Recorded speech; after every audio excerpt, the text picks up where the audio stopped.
Welcome to MLS English Podcast, the show where English learning meets mindset growth. Whether you're here to boost your vocabulary, speak with confidence, or build a strong, unstoppable mindset, you're in the perfect place. Get ready for powerful tips, real conversations, and high energy that will move you forward. This is more than just a podcast. This is your new routine for success. Hello and welcome to a brand new deep dive. Today we're tackling something a lot of English learners run into, that feeling of being stuck, maybe feeling a bit shy or constantly translating back and forth in your head, struggling to really live the language. So we're going to dive into something that sounds incredibly simple, but it's actually profoundly powerful. We're talking about how describing your own daily routine can become maybe your most effective tool for building real confidence and fluency. That's exactly right. And what's really fascinating, I think, about this everyday kind of practice is how it grounds your learning. It connects it to something that's deeply personal and, well, immediate. You're leveraging what you already know inside out your own life, basically, to build up that English proficiency. It's not about abstract ideas or, long lists of words you might never use. We've looked into some really critical insights about why this approach works so well. Okay, let's unpack this then, because honestly, it sounds almost too easy, doesn't it? Why is talking about something seemingly simple, like, what I did today, why is that so vital, especially if someone feels a bit hesitant or maybe just stuck when they try to speak English? Well, the real power here lies in how it taps into something like psychologists sometimes call episodic memory, your own lived experiences. Oh, okay. So when you describe your day, you're not just like pulling words out of thin air, you're actually reliving moments. And that strong connection, that context, it helps cement vocabulary and sentence structures way more effectively than just, memorizing stuff. Right. Rote memorization. Exactly. It builds these direct mental pathways in English, which helps you sort of bypass that constant need to translate in your head. Your daily life becomes this immersive language lab, really. So it's about practicing real, usable English straight away, the kind you can actually use in a conversation without getting all tangled up. But, what if someone listening thinks, well, my daily routine is pretty boring or, it's too limited. How can talking about making toast help me discuss bigger topics? How do we tackle that? Yeah, that's a fair point. But that's actually where the beauty of this method comes in. Think of it like building your linguistic muscles. You start with what feels comfortable and relevant right now. The key thing is you don't need perfection. You just need to start trying. Okay. When you narrate your own day, you're naturally using simple, complete sentences. You're using the most common verbs, the most common nouns. So if someone asks, what did you do today? You've practiced being able to say, maybe, I woke up at 7, went to work, had coffee, answered emails. In the evening, I made dinner and watched TV. That's real communication. Yeah. It's achievable right from the beginning. And that builds the foundation, the confidence, to then tackle more complex things later. Every little detail, honestly, no matter how small it seems, it's a chance to expand your language. And this works even if you're completely alone, like not in a class. Or maybe you just feel too shy right now to talk to other people. Absolutely. That's the great thing about it. Even if you're by yourself, you can do what some people call self-talk in English. Just ask yourself simple questions. What did I do today? What time did I wake up? What did I eat? Where did I go? Answering those helps you recall words and build really strong English habits. You could even just mentally narrate things as you're doing them. Okay, now I'm brushing my teeth. Now I'm making coffee. Right, in your head. Exactly. It helps you start thinking in full sentences, but without the pressure of having someone listen. You could do it in the morning about yesterday or in the evening to review today. You can even, record yourself on your phone, listen back, see where you maybe tripped up a bit. Oh, that's a good idea. The main thing is keep it simple. Use the English you already have. Don't stress about mistakes. Just speak, narrate, describe. The more you do it, the easier it feels, the more natural it becomes. It's this consistent, low-pressure practice that builds such a solid foundation. Okay, this is where it gets really practical and interesting, I think. Let's break down the day, maybe starting with the morning, because the morning really does set the mood for the whole day, doesn't it? What sort of linguistic nuggets can we find in those first few, often quiet moments? It absolutely does. And it's a perfect time to practice thinking and speaking in English, even just for a few minutes. Think about those first moments. You could say, I usually wake up at 7:00, or maybe sometimes I wake up a bit earlier, like 6:30, especially if I have a busy day ahead. See, just by consistently narrating your morning, you're naturally mastering things like verb tenses. Ah, okay. Talking about your general routine uses the simple present. Describing yesterday uses the past simple. This kind of contextual practice, it's much better than just, memorizing grammar charts. Right. And you're also getting fluent with adverbs of frequency, usually, sometimes, often, and little sequence words like then, after that, which are so important for telling any kind of story. Yeah, I love that idea of just turning these small everyday actions into little practice drills. So, what are some specific actions we can focus on, and how could we maybe add more detail as we get more comfortable? Well, think about the sequence first, and then how you can layer in descriptions. Yeah. So instead of just, I stayed in bed, or you could try, I stayed in bed for a few minutes, just letting myself slowly wake up. Nice. Then the bathroom routine. Not just brush teeth, but maybe I carefully brushed my teeth for 2 minutes, or I splashed some cold water on my face. It really wakes me up. Yeah.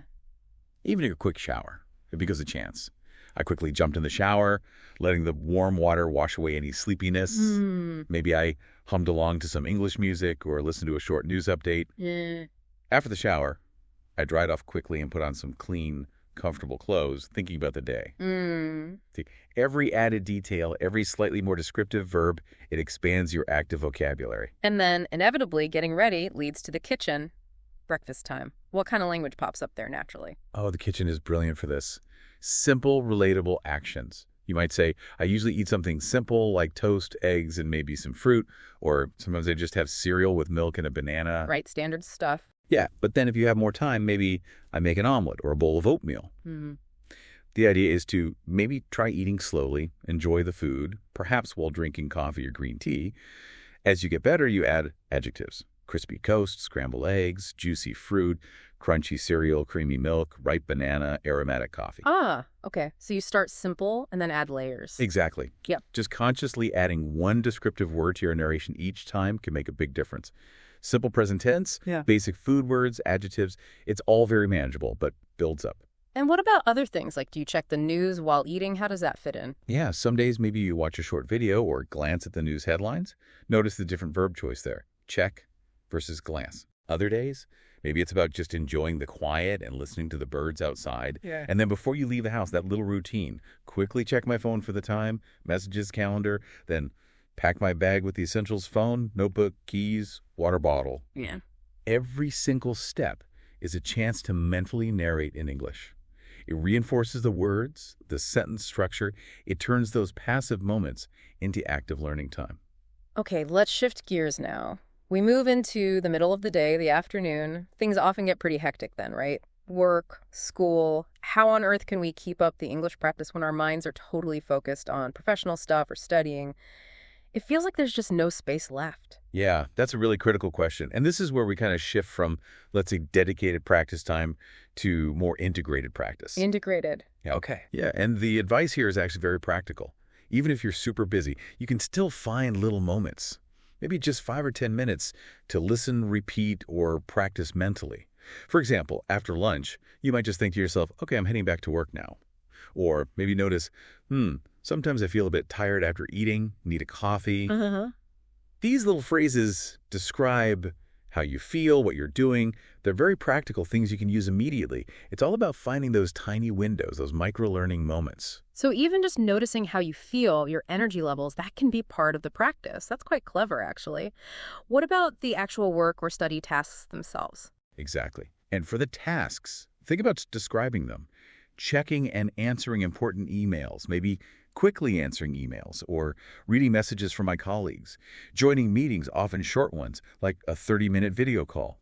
If you work from home, sitting down at my desk and opening my laptop, typing up that report, preparing my presentation, even keeping your desk tidy. I need to organize my desk. It helps me think clearly. You can describe that process.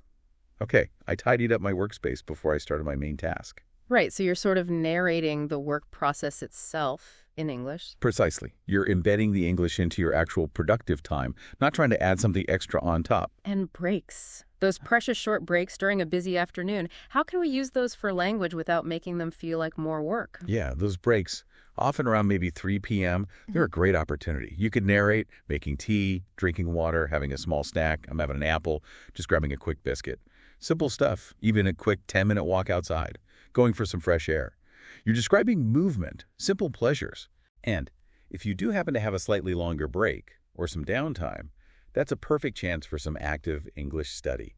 Maybe listen to a podcast you enjoy, read a short article online, watch one of those slow English videos that help with listening.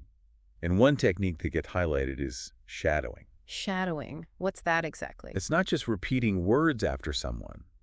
It's trying to mimic everything, their pace, their rhythm, their intonation, like you're their echo. Oh, interesting. Yeah, if you shadow some English audio, maybe during your commute or on a break, you're training your mouth and your brain to make the right sounds and use natural speech patterns.